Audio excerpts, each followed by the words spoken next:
آپ سن رہے ہیں سمینہ سید کا افسانہ محبوبہ۔ صداکار ہیں ریمل آرزو اور حسیب خان۔ رات کا روپ ہی بدل گیا تھا، ایسی بدصورت اور گھناؤنی ہو گئی تھی کہ اسے اپنے نصیب کی پرچھائی لگنے لگی۔ ماحول میں حسن و ملال تھا، آنسو اور آہیں راستے تک چیخ رہے تھے۔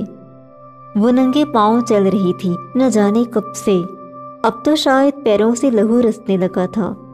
اس کی مردہ سماعتوں سے ایک آواز ٹکرائی، کیسی بے شرم عورت تھی، توبہ توبہ، قرب قیامت ہے یار، ایک عورت ایسا کیسے کر سکتی ہے؟ کوئی دوسرا بولا، اتنی ہمت کہاں سے لائی ہوگی؟ وہ چلتی رہی، لانتی، دھکے، ٹھڈے کھاتی، گرتی پڑتی۔ آپ کی یاد آتی رہی رات بھر، چشمے نم مسکراتی رہی رات بھر۔ کسی گاڑی میں تیز آواز سے یہ گیت کیا چلا، اس کا ذہن الٹی ڈور لگانے لگا۔ آپ کی یاد آتی رہی رات بھر، آپ کی یاد آتی رہی آتی رہی۔ مومی چپ کر جا، بے شرم چپ کر جا۔ اماں پوری قوت سے دھاڑیں تو وہ ہنسنے لگی۔ ان کے سونے گھر میں اس کی ہنسی مندر کی گھنٹیوں جیسی گونجتی۔ ہنسی کی باز گشت دیر تک اماں کا دل جلاتی۔ وہ ایک ادا سے اماں کے قریب آ بیٹھی۔ اماں، تم نے کبھی محبت کی ہے؟ سعدیہ آنکھیں پھاڑے اسے گھور رہی تھیں۔ یہ جو تو کر رہی ہے یہ سب، یہ محبت ہے کیا؟ اماں نے سوال پہ سوال کیا تو وہ پھر ہنسی، وہی دلربا ہنسی۔ ہاں محبت ہے یہ، سزا کی جیسی، بددعا کی جیسی، لہو میں زہر کی طرح کڑواہٹ اتارتی، جلاتی ہوئی، روز نئی محبت۔ اماں تجھے تو اندازہ بھی نہیں ہو سکتا کیسا لطف ہے اس محبت میں۔ مومنہ نے ایک ادا سے اپنے لمبے بال آگے کیے اور بے پناہ خوبصورت آنکھیں اماں کے درد میں ڈوبے چہرے پہ ڈال کے بولی، یہ محبت اصل میں کچھ ہے ہی نہیں اماں، لیکن محبوبہ ہونے کا چسکا بہت برا ہے، نشہ ہے، باقاعدہ نشہ۔ سعدیہ حسب معمول رونے لگی۔ تیرے باپ کو بہت روکتی تھی، بہت سمجھاتی تھی کہ دل نہ دکھا، نہ جانے کس دل کی آہ لگ جائے اور ہماری نسلوں کو چاٹ جائے، لیکن روکتی تھی، بددعا تو نہیں دیتی تھی۔ کسے دیتی بددعا؟ تو ہی تو تھی، اس کا اور میرا اکلوتا رشتہ، پھر کیسے میں بددعا دیتی؟ لیکن تو نہ جانے کب بددعا بن گئی۔ سعدیہ روتی رہی۔ اماں، باپ اور بھائیوں کے گناہ بہنوں اور بیٹیوں کے لیے بددعا کیوں بن جاتے ہیں؟ وہ کچھ دیر سر جھکائے بیٹھی رہی، پھر اٹھ کے چلی گئی۔ اس کے کمرے سے قہقہوں کی آوازیں آ رہی تھیں۔ پھر کسی کو بیوقوف بنا رہی ہوگی۔ سعدیہ بڑبڑائی اور استغفار پڑھنے لگی۔ نشہ جب خون میں شامل ہو جاتا ہے تو گناہ ثواب کی تمیز ختم کر دیتا ہے۔ بندہ بے بس ہو کر اس کے حصول میں بھاگتا ہے اور اسے پا کر ہی سکون ملتا ہے۔ مومنہ بھی روح کے کسی گھاؤ کا شکار تھی۔ ہوش سنبھالنے سے بھی پہلے شاید کسی نے اس کی روح سے چادر کھینچی تھی۔ وہ ننگی روح کے ساتھ تب سے بھاگ رہی تھی۔ شاید ابا کے کسی دوست نے۔ ابا نشہ کرتے تھے۔ شادی کے شروع میں تو گھر سے باہر، پھر دوست یار گھر آنے لگے۔ پرکھوں کا چھوڑا نوابی گھر تھا اور شفیع احمد کے نوابی گناہ۔ کبھی دوستوں کے ساتھ نشہ کرتا تو کبھی کوئی سہیلی لیے گھر ہی آ جاتا، مومنہ کو یاروں سے ملواتا۔